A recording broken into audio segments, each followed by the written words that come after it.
Sup everybody, this is Karik with strapping your droids, prepare your measures and get your beaming smacks ready to be bad guys because it's Star Wars Squadrons time. And this is a game especially for a fan of VR and a fan of Star Wars. Checks more boxes than a bot filling out election forms modern story check. Multiplayer mayhem that recreates the best parts of the KC run check. Single player game check VR support. Super check, let's see if this guy's brought it home or if it's just another front in for a respective cycle of looking cool for a couple moments then dying or aka anthem. The game comes out this week for $39.99 on PC, Xbox and PS4. Let's see how it did. As always, if you like the video, maybe subscribe, so sit on back and let's discuss my thoughts so far on Star Wars Squadrons. First, I do get it. You are not running around house trading, sleeping inside of downtown secrets with beer grills. You are in space and many times in the atmosphere of planets,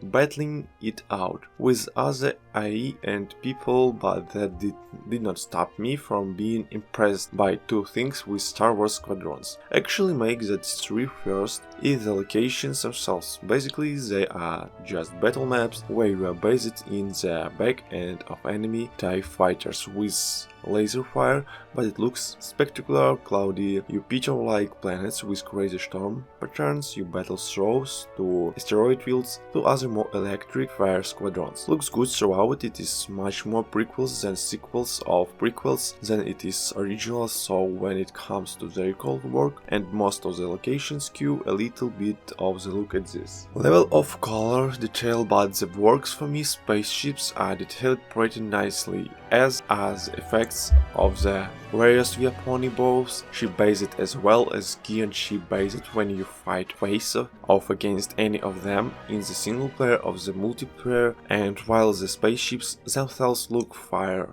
There's a problem here or a disturbance in the force, if you will. When the ships blow up, they look pretty terrible. You might think, man, that's a very nitpicky complaint, but think about it in this way. The majority of the game is either you're blowing up other ships or them blowing use up, so to see a I-wing separate into that looks like a futuristic toilet paper tube and some jingles is not exactly inspiring. Also, apparently the Rebellion and the Empire boss decided to hire the only Oompa Loompas available because the scale is completely off when you are outside of the ship. I am not sure if there is a weight requirement or something like that, but when you jump into a cutscene and notice that you are just balls high tech, even the short characters, it looks odd throughout. Likely those moments are not that important, it's just during the cutscenes.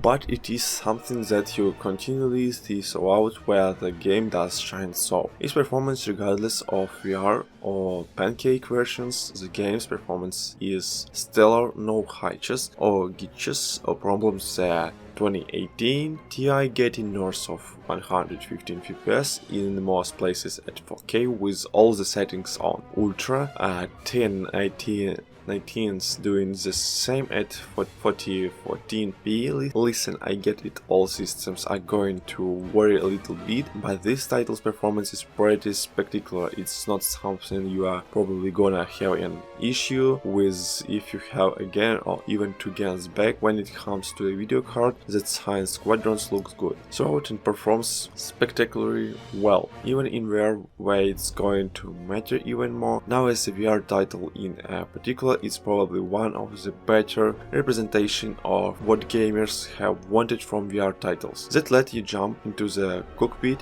of the vehicles that you have always wanted to fly, even if you realize within just a couple moments how much of a terror box the inside of the fighter will be. It's like flying a ball with a hole drilled in on side to see through. Whoever decides to be the inside of this thing with parts covering half a viewport. Thanks for watching, subscribe to my channel and wait my next video. Goodbye.